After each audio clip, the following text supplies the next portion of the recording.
Hi everyone! So today I'll be reading chapter 3 from Who Was Anne Frank, and it is called Another World War. Alright. After Hitler invaded Poland in September of 1939, England and France declared war. This was the start of World War II. Italy sided with Germany. For the time being, the United States, an ocean away, stayed out of the conflict. As for the little country of the Netherlands, it remained neutral. That meant it did not take sides. The Dutch hoped that this would keep Hitler's army away. At night, over coffee and cake, the Franks and other Jewish families in Amsterdam talked about the war. Their dream was that Hitler would be defeated. Then they could all return to Germany. On the radio, they listened to the latest news, but they never discussed their fears about the future in front of their children. The Franks went about their daily lives. They took family trips. One summer vacation was spent at a seaside town in Belgium. One spring, they toured the canals of the Netherlands in a houseboat. That looks like that'd be fun. You know, I got to see the canals in the Netherlands, and that was really fun. Well, somewhat. I guess I probably didn't get to see them all. The first months of 1940 were bitterly cold. Anne did not mind. The canals remained frozen for much longer than usual. She and her friends spent many hours ice skating. She was 10 and a half now and longed for real figure skates. That way she could do jumps and other tricks on the ice. All she had were Margot's old skates. They were just blades that attached to Annie's shoes with a key. Her parents had no time to think about ice skates. They were worried about an attack on the Netherlands. There were many warnings about the Germans invading, but time and again, the warnings proved to be false alarms. Late that spring, the weather turned warm and sunny, and suddenly everyone's worst fear came true. On May 10th, 1940, Germany invaded. Hitler had only been waiting for warmer weather to send in his planes. The morning of the attack, bombs dropped from the sky. Amsterdam shook as if there had been an earthquake. It's kind of scary. How would you feel if your country was being invaded with bombs from a plane? I mean, that would just, ugh. Think about Pearl Harbor. That'd be a fun book if I could find one. Being bombed from Japan. I think it was Japan. But just scary. 2 days later, more bombs fell on Amsterdam. The airport was on fire. So was the harbor. But Amsterdam was lucky. Another city, Rotterdam, had been destroyed. Thousands of people died. The Queen of the Netherlands managed to escape to England. That was where she remained until the war was over. She stayed in touch with her people through radio broadcasts. The Queen told everyone to stay calm. But there was no telephone service. There were no buses or trains running. People began to panic. Scared of running out of food, they bought out grocery stores. Soon shelves were empty. Air raid alarms warning of more bombs sounded throughout the day. The people of the Netherlands were prisoners in their own country. Granted, we don't have that going on right now with the COVID, but we do have shelves going, empty because people are buying all kinds of stuff because of the COVID. But this would be terrifying to go through. Having the bombs coming and food, grocery stores, shelves being emptied, and just be awful. Some Jews in the Netherlands tried to leave the country by ferry, but very few people got out. The Franks did not even try to escape. They had no car, and Annie's grandmother was old and very sick. She could not travel. Annie's parents Anne's parents had fled to Amsterdam to escape the Germans.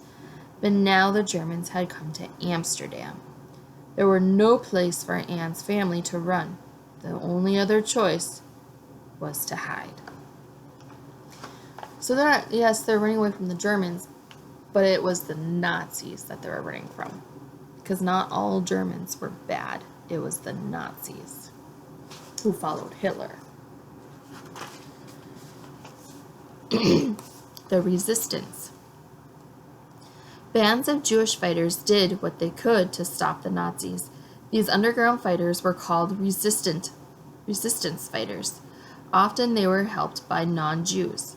The most famous uprising was in Warsaw, Poland. During World War II, Jewish people in many cities were forced to live in separate neighborhoods called ghettos. The largest ghetto was in Warsaw. By 1943, the Jews in the Warsaw Ghetto realized that being sent to a concentration camp was a death sentence. They also knew that there was no hope of defeating the Nazis. They had hardly any weapons, and they were trapped inside the ghetto. Yet they chose to fight it anyway, and they managed to hold out against the enemy for almost a month. Of the 60,000 people living there, 7,000 died in the uprising. Of those who remained, 50,000 were captured and sent to the concentration camps. Today, there are memorials to the heroes of the Warsaw Ghetto in cities all over Europe and the United States.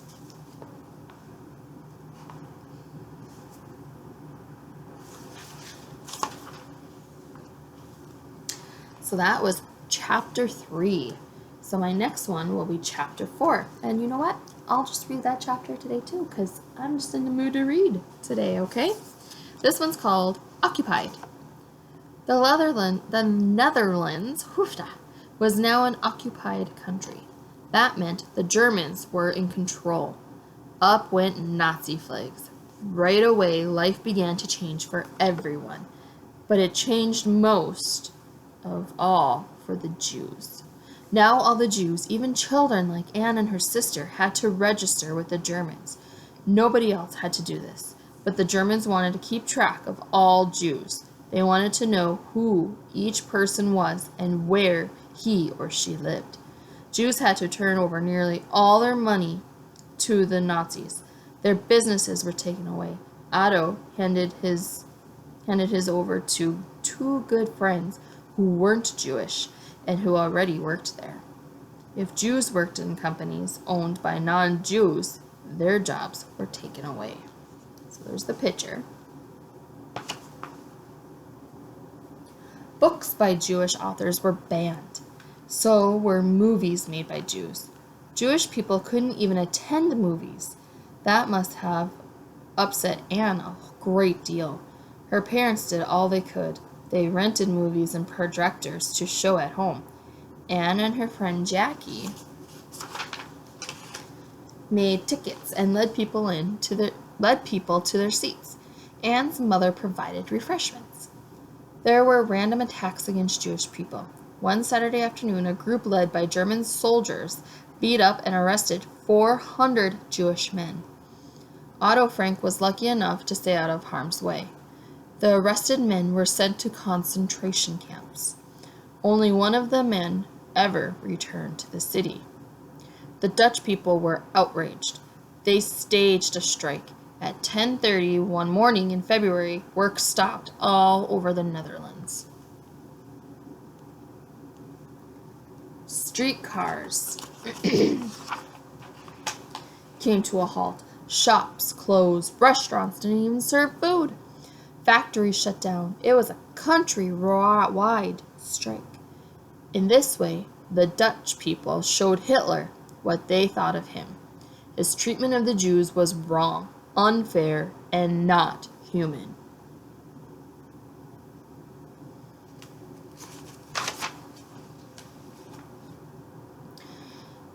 Did this stop the Germans? No. It should say, did this stop the Nazis? No. By now, there was no way for Anne's mother and father to keep what was happening from their children. Signs went up on park benches. The sign said, "Forbidden to Jews, which says right here, Voor Joden verboden.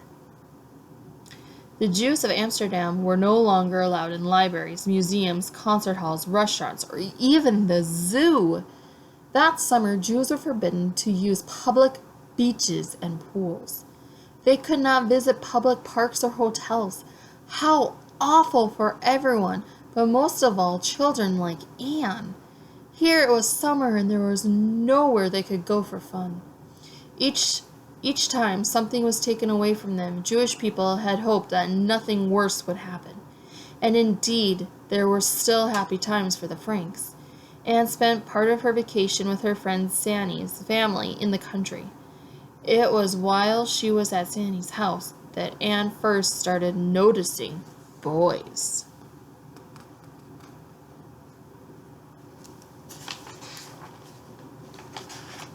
There was also a wedding. Everyone in the Frank family was very close to a young Dutch woman named Miep. Miep worked at the Pecten Company. She was not Jewish, nor was her new husband, Jan Gies. But Miep had known and respected Otto Frank for many years. Miep was especially close to Anne. Anne did not know it then, but soon this young couple was going to play a very important part in her life. There's Miep. Oh, sorry, that's not Miep. That's Miep. That's her husband. All right, so my next chapter next time will be chapter 5. All right, guys, have a great day. See you later.